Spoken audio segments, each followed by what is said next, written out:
अस्सलाम वालेकुम स्टूडेंट्स, आज हम लोगों ने chapter number 19 second year biology के अंदर उसका नेक्स्ट टॉपिक डिस्कस करना है। सेकेंड ईयर बायोलॉजी में हम लोग चैप्टर नंबर 19 में हैं और आज हमारा जो टॉपिक होगा वो ग्रोथ के कंडीशंस के बारे में होगा। कंडीशंस ऑफ ग्रोथ, ये ग्रोथ जो हैं प्लांट्स की हैं जिसके बारे में हम कल स्टडी कर रहे थे। तो प्लांट की ग्रोथ को कौन कौन सी कंडीशंस, शराइत और माहौल के अंदर ऐसा क्या चाहिए होता है जिससे प्लांट ग्रो करता है और उसकी नशोनुमा होती है, हमने आज वो डिस्कस करना है। कंडीशंस जो हैं वो या फैक्टर्स जो हैं वो ग्रोथ के दो हैं। कुछ फैक्टर्स ऐसे होते हैं जो एक्सटर्नल होते हैं, मीन बाहर से देने होते हैं, और कुछ फैक्टर्स या कंडीशंस ऐसी होती हैं जो अंदर ही प्लांट की बॉडी में मौजूद होती हैं। पहले हमारे पास आ रहे हैं यहाँ पे एक्सटर्नल फैक्टर्स हैं, ठीक है। और दूसरे नंबर पे हमारे पास क्या आ रहे हैं? दूसरे नंबर पे इंटरनल फैक्टर्स हैं। एक्सटर्नल फैक्टर्स वो हैं जो पौधे को माहौल से मिलेंगे और अगर ये चेंज होते हैं, इनमें फ़र्क आता है तो प्लांट की ग्रोथ में भी फ़र्क आएगा। और इंटरनल फैक्टर प्लांट को अंदर से, मीन उसकी अपनी बॉडी में ही होते हैं और वहाँ पे उनकी कंसंट्रेशन में या उसकी जो फैक्टर की जो कंसंट्रेशन के अलावा जो चीज़ है उसमें तब्दीली में प्लांट की ग्रोथ जो है वो असरअंदाज होती है। आज मैंने आपको दोनों फैक्टर्स के बारे में डिस्कस करवाना है। तो पहले हम स्टार्ट करते हैं फैक्टर नंबर 1 जो कि लाइट है। लाइट पहला फैक्टर है, हम इसको डिस्कस कर लेते हैं कि लाइट पौधे की ग्रोथ के लिए कितनी ज़रूरी है। लाइट आप सबको पता है फोटोसेंसिस में इस्तेमाल होती है और अगर फोटोसेंसिस की इक्वेशन में लाइट ना हो तो फोटोसेंसिस का अमल नहीं होता। उसके अलावा लाइट ग्रोथ को कंट्रोल करने के लिए बड़े अहम रोल प्ले करती है। 2-3 बातें आपको मैं बता दूं कि लाइट फ़ोटो पीरियड में, फ्लावरिंग में और इसके अलावा कई चीज़ों में रोल प्ले करती है, ठीक है। मसलन पहली चीज़ होती है कि लाइट की इंटेंसिटी कितनी है। दूसरी चीज़ है कि लाइट की क्वालिटी क्या है। और तीसरी चीज़ है कि लाइट कितनी देर के लिए आपने पौधे को दी है। तीनों चीज़ों से प्लांट की ग्रोथ कंट्रोल होती है, कम ज़्यादा हो सकती है। इंटेंसिटी का मतलब होता है शिद्दत कि लाइट सुबह के वक्त ज़्यादा इंटेंस वाली होती है, उसमें इंटेंसिटी ज़्यादा होती है। शाम के वक्त या रात के वक्त लाइट बहुत ही कम इंटेंसिटी वाली होती है। तो ये इफ़ेक्ट करती है पौधे की ग्रोथ को। अगर मैं बात करूं इंटेंसिटी की, तो इंटेंसिटी बढ़ने से सेल डिवीजन भी बढ़ती है। सेल डिवीजन डायरेक्टली प्रोपोर्शनल है इंटेंसिटी के। क्यों डायरेक्टली प्रोपोर्शनल है? क्योंकि सेल की जो डिवीजन है उसके लिए फूड जो है रिक्वायर्ड है और फूड इस फोटोसेंसिस के अमल से बनेगा और लाइट जितनी ज़्यादा होगी उतनी फोटोसेंसिस ज़्यादा होगी। क्वालिटी की अगर हम बात करें तो फोटोसेंसिस 2 लाइटों से बहुत ज़्यादा कैरी आउट होता है। उसमें एक ब्लू लाइट है और एक रेड लाइट है।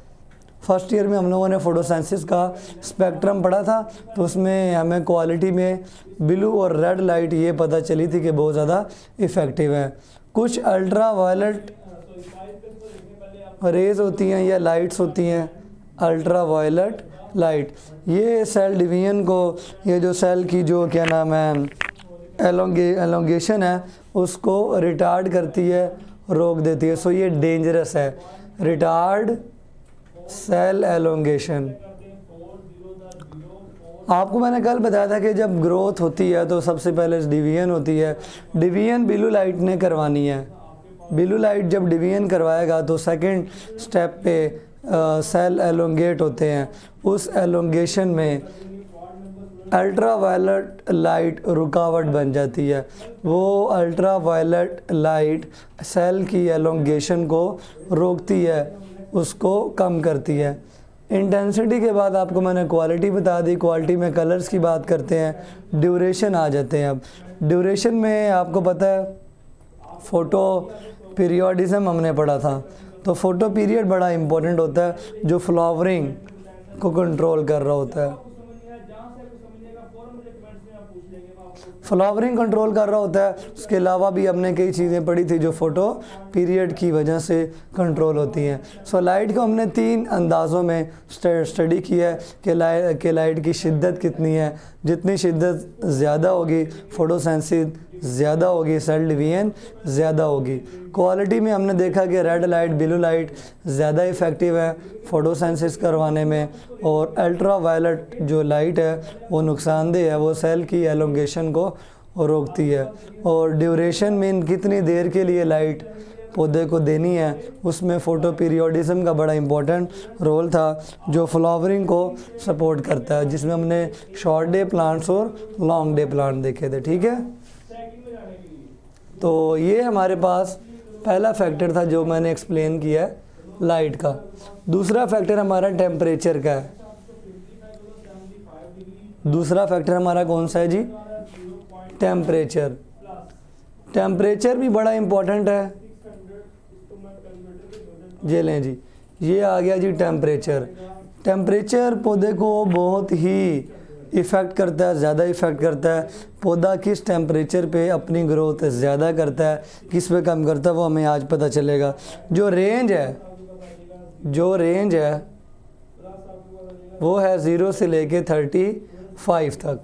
इसमें जो मैक्सिमम ग्रोथ होती है वो 25 डिग्री से लेके 30 डिग्री तक हो सकती है। मैक्सिमम ग्रोथ पौधा शो करता है 25 से 30 तक।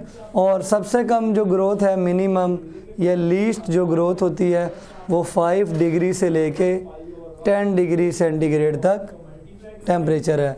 इसका मतलब तो ये हुआ कि गर्मियों में पौधों की ग्रोथ ज़्यादा होगी। गर्मियों से जो पहले आता है मौसम, बाहर का जो मौसम है, आपको पता ना बाहर का मौसम गर्मियों से पहले आता है। गर्मियों में तो 40 डिग्री तक टेम्परेचर चला जाता है, तो 25 से 30 बाहर वाले मौसम में होता है। और आपने देखा कि बाहर के मौसम में हर जगह हरियाली आ जाती है। क्यों?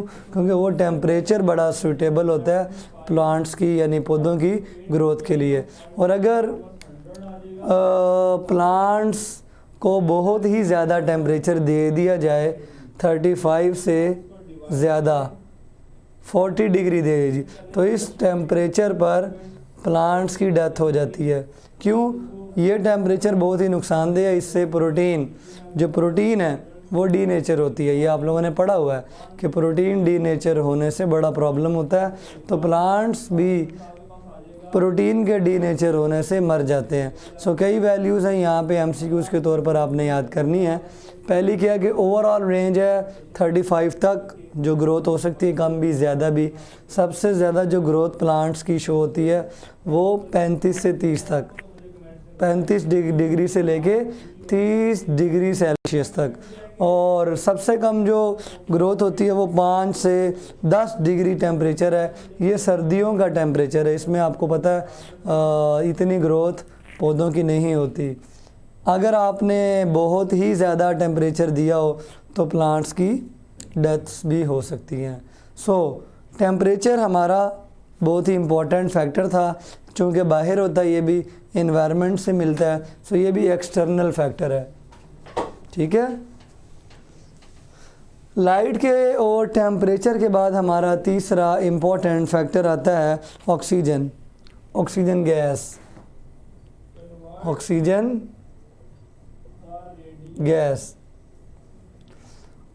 गैस के बगैर पौधे की ग्रोथ पॉसिबल है या नहीं है? सबसे पहले आपने बात याद रखनी कि ऑक्सीजन इस्तेमाल कहाँ होती है।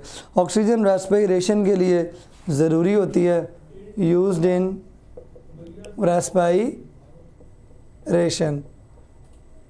जब ग्लूकोज टूटता है ना एरोबिक रेस्पिरेशन में, तो वो ऑक्सीजन की मौजूदगी में टूटता है, या उसके अलावा जो मेटाबॉलिक एक्टिविटीज़ होती हैं, जो मेटाबॉलिज्म के रिएक्शंस हैं, उनमें अक्सर ऑक्सीजन की ज़रूरत पड़ती है। अगर बहुत ही ज़्यादा ऑक्सीजन दे देंगे तो प्लांट्स की ग्रोथ रुक जाएगी। जितनी ऑक्सीजन नॉर्मल है उतनी देनी ज़रूरी है, नहीं देंगे ऑक्सीजन तो भी प्लांट की ग्रोथ नहीं होगी। सो हर चीज़ एवरेज अमाउंट में आपने पौधे को देनी है, ज़्यादा भी नहीं देनी और कम भी नहीं देनी, ठीक है।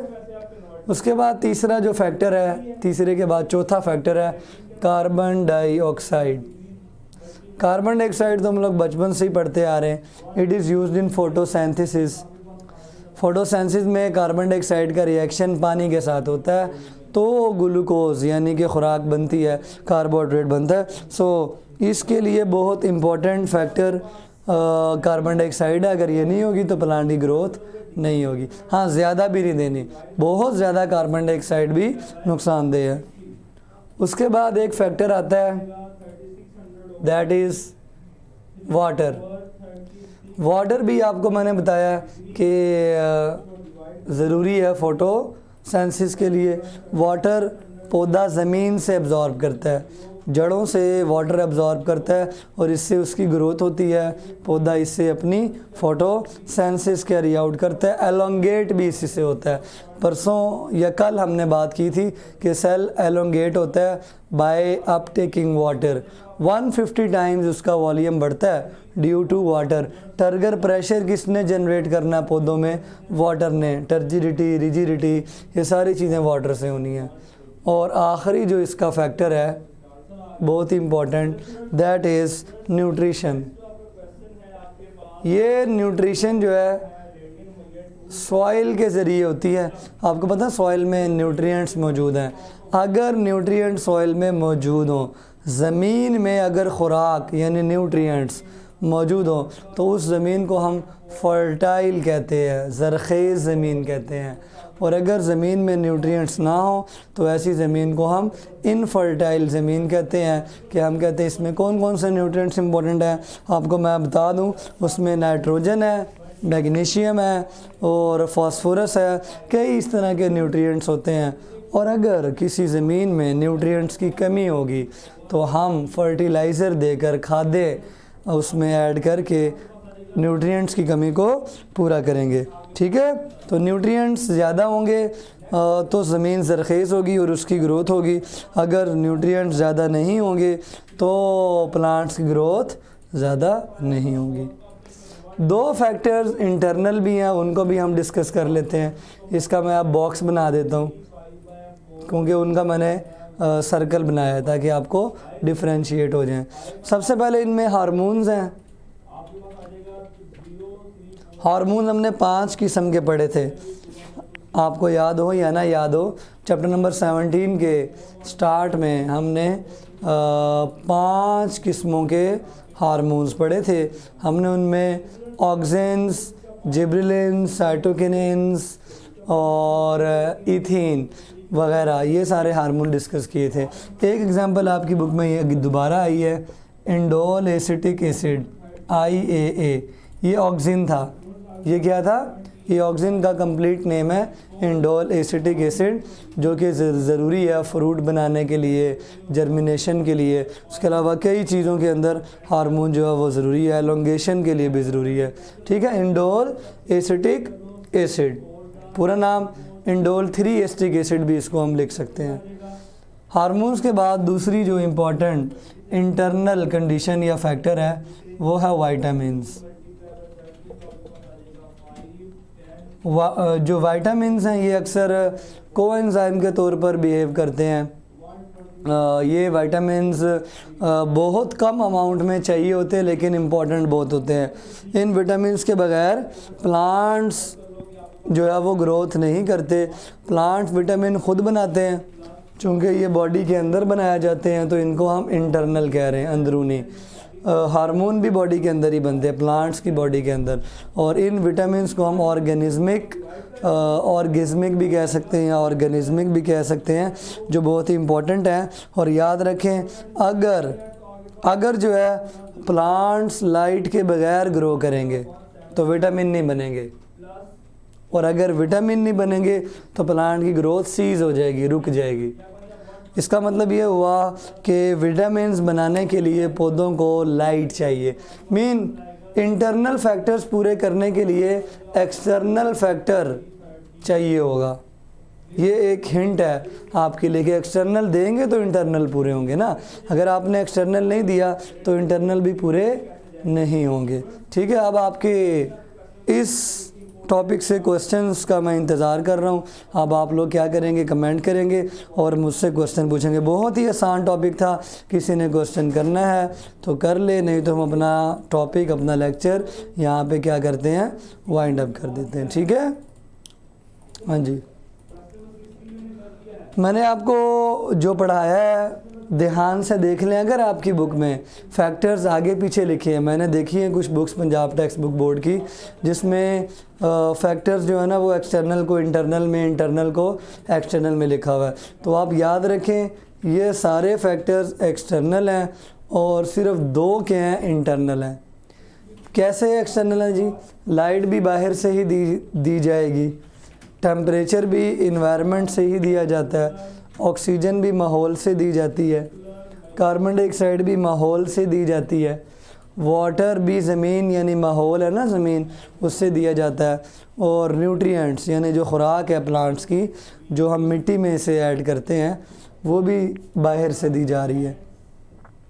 हार्मोन्स और विटामिन्स ये प्लांट्स खुद बनाता है अपनी बॉडी में। कब बनाता है? प्लांट्स हार्मोन्स और विटामिन्स को लाइट की मौजूदगी में बनाता है, और अगर लाइट नहीं होगी तो विटामिन्स भी नहीं बनेंगे। जब लाइट नहीं होगी तो विटामिन्स भी नहीं बनेंगे। एक बच्चे ने कमेंट किया है, सुहैबा ने, कि सर आप बहुत अच्छा पढ़ाते हैं। जी थैंक यू सो मच, आपने हमारे लेक्चर को सुना है। असल में हमारे अच्छे पढ़ाने का दारोमदार आपके सुनने पे। अगर आप क्लास में आके, ऑनलाइन क्लास है ना ये, इसमें तो रिस्ट्रिक्शन भी नहीं है, इसमें आप सुनेंगे तो हम अच्छा पढ़ाएंगे। जितना आप सुनेंगे, कमेंट्स में इन्वॉल्व होंगे, उतना ज़्यादा आपको पढ़ाया जाएगा। ठीक है, और उतना अच्छा पढ़ाया जाएगा। और कोई क्वेश्चन अगर आपने करना है तो कर सकते हैं। ठीक है, इंटरनल फैक्टर्स जो है इनका डिपेंड एक्सटर्नल पे ही है। अगर आप लाइट के बगैर पौधे को ग्रो करवाते हैं तो पौधे के विटामिन नहीं बन पाते, जिससे पौधे की ग्रोथ जो है वो रुक जाती है। ठीक है, तो एक बच्चे ने कमेंट किया जी, तलहा ने, इट्स ऑल क्लियर सर। जी थैंक्स टू यू, आपने लेक्चर सुना है, और इसी तरह अगर आप हमारे साथ जुड़े रहे तो इंशाल्लाह आपकी तैयारी बहुत ही अच्छी होगी। बाकी बच्चे भी कमेंट्स में अपना अपना हिस्सा डाला करें, ताकि मुझे पता चल जाए कि कौन कौन सा बच्चा क्लास में लेक्चर सुनने के लिए आता है और कौन सा नहीं आता। ठीक है, हाँ जी। बाकी बच्चे कहाँ पे हैं, ज़रा मुझे अटेंडेंस तो लगवा दें कि मैं क्लास में हूँ। 10 बच्चे हमारी क्लास में campus.pk पे हैं। बाकी जो फेसबुक वगैरह या इधर उधर सुन रहे हैं वो भी campus.pk पे आके कमेंट्स वगैरह किया करें। ठीक है, असाइनमेंट्स का एक बॉक्स आपको पता है बना हुआ है, तो मैं अब आपको एक असाइनमेंट दे दूं कि ना दूं? क्यों जी, कौन कौन सा बच्चा चाहता है कि असाइनमेंट मिलनी चाहिए, जिससे आपका ही जो है वो बेनिफिट होगा? क्या ख्याल है, मिलनी चाहिए ना? तो मैं आपको अब एक असाइनमेंट देता हूं कि आपने क्या करना है। आपने जो मैंने आपको कल मेरिस्टम्स की 3 टाइप्स पढ़ाई थी, डिफरेंसेस पढ़ाए थे ना मेरिस्टम्स के, कौन कौन से भला मैंने पढ़ाए थे? Apical meristems, inter calorie meristem और लेटरल मेरिस्टम। उनका आपने बनाना है टेबल। ठीक है, उनका आपने बनाना है टेबल। जब आप टेबल बनाएंगे तो आपने तीनों को आपस में कंपेयर करना है। ये छोटे से पेज पे ये आपकी असाइनमेंट कंप्लीट हो जाएगी। आपने तीनों मेरिस्टम्स में कंपैरिजन करना है किस किस में, आपने करना है एपिकल मेरिस्टम, इंटरकैलरी मेरिस्टम और लेटरल मेरिस्टम में। ठीक है, कंपैरिजन करना है आपने, मैंने पढ़ा तो दिया था, आपने जब कंपैरिजन करना है उसकी पिक्चर बनानी है और मुझे असाइनमेंट में आपने सेंड करनी है। मैं इंशाल्लाह चेक करूँगा, फिर जिसकी सबसे अच्छी असाइनमेंट होगी फिर मैं उसका नाम लेके उसको अप्रिशिएट भी करूँगा। इसका फ़ायदा मुझे कोई नहीं होगा, अल्टीमेटली आपको ही होगा, आपकी तैयारी हो जाएगी और आपको फ्यूचर में मेरिस्टम जो मेरिस्टमेटिक टिश्यूज़ हैं उनको समझने में बिल्कुल भी प्रॉब्लम नहीं होगी। ठीक है, बात समझ आ गई है। You will have to compare the types of meristematic tissue which are apical meristem, intercalary meristem and lateral meristem. ठीक है बच्चों, तो इंशाल्लाह ये आपकी मैं सैटरडे तक, सैटरडे मीन आपके पास 2 दिन और हैं, तो सैटरडे को आपने मेरे लेक्चर से पहले तक ये बना लेनी है ताकि आपको ये असाइनमेंट से फ़ायदा हो सके। तो मैं वो जो आपने कहा है बॉक्स पर भी मैं ये असाइनमेंट सबमिट कर देता हूँ, वहाँ पे इंशाल्लाह आप देख लीजिएगा और आप वहाँ पे सबमिट भी कीजिएगा। ठीक है बच्चों, तो कल तक के लिए अब हमारा लेक्चर ख़त्म हो गया। अब हम दोबारा कल मुलाकात करेंगे नेक्स्ट टॉपिक के साथ। अल्लाह हाफिज़।